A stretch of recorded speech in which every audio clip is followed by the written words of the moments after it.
नमस्ते किसान भाइयों, क्या आपने कभी गौर किया है कि आपकी हरी भरी फसलें जिनके लिए आपने इतनी मेहनत की अचानक पीली पड़ने लगती है, ग्रोथ रुक जाती है और मिट्टी में कोई बड़ा कीड़ा भी नज़र नहीं आता है।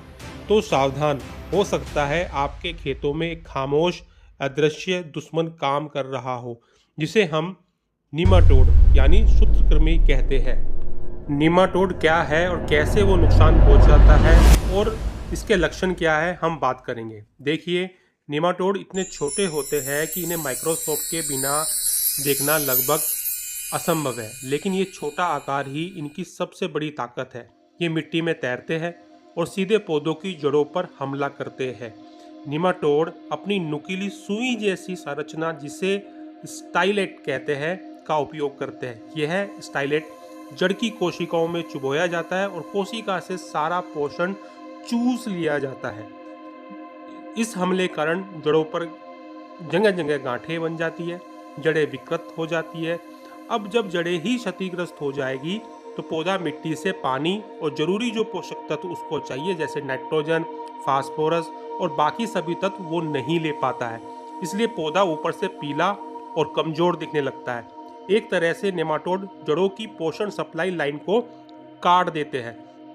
निमाटोड भी दो प्रकार के होते हैं, एक वो जो जड़ों के बाहर रह के जड़ों से रस चूसते हैं, एक वो जो जड़ों के अंदर जाके जड़ों से रस चूसने का काम करते हैं। जो जब निमाटोड जड़ों के अंदर होता है तो जड़ों में गांठें बन जाती है।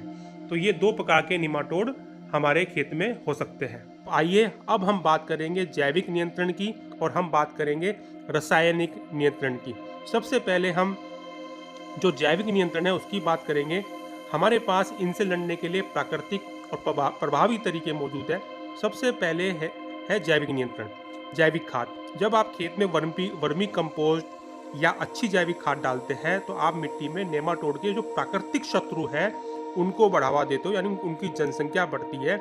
जैसे कुछ खास कवक और बैक्टीरिया, जैसे निमाटोड को फंसाकर या खाकर मारते हैं। जैसे मित्र कवक, ट्राइकोडर्मा एक बेहतरीन कवक है और माइकोराजा एक बेहतरीन कवक है जो नेमाटोड के आक्रमण का सामना करने के लिए जड़ों को अंदर से मजबूती देते हैं। तो क्या करना है आपको प्राकृतिक समाधान के लिए?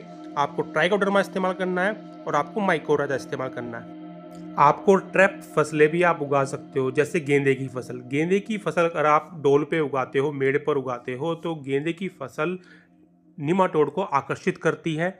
आपकी फसलों से खींच के निमाटोड गेंदे की फसल के जड़ों में पहुंचेगा और वहाँ पे पहुंचने के बाद उसकी जनसंख्या लिमिटेड रहेगी, यानी गेंदे की फसल निमाटोड को आकर्षित करके उनकी जनसंख्या को ज़्यादा ना बढ़े उसको भी रोकने का काम करेगी और वो निमाटोड हमेशा गेंदे की फसल के जड़ों में ही मौजूद रहेगा, वो बाकी खेत में नहीं फैलेगा। अब बात करते हैं रासायनिक नियंत्रण की। देखिए, एक बेहतरीन उत्पाद है जिसका नाम है वेलम प्राइम। ये बायर कंपनी का आता है और इसका इस्तेमाल आपको करना है 500 ml प्रति एकड़ के प्रमाण से, चाहे ड्रिप से करो चाहे ड्रेंचिंग से करो, क्योंकि निमाटोड जड़ों की समस्या है तो जड़ों में ही दवाई को पहुंचाना पड़ेगा।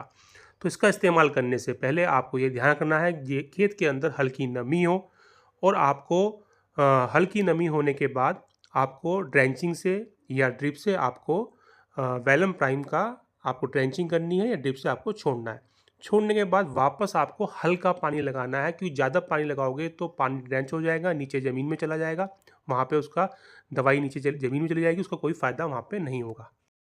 बहुत ही अच्छा उत्पाद है और ये उत्पाद आपके निमाटोड पे तो काम करता ही है, साथ में जो दूसरे फंगस है, कवक है, उन पे भी ये काम करता है।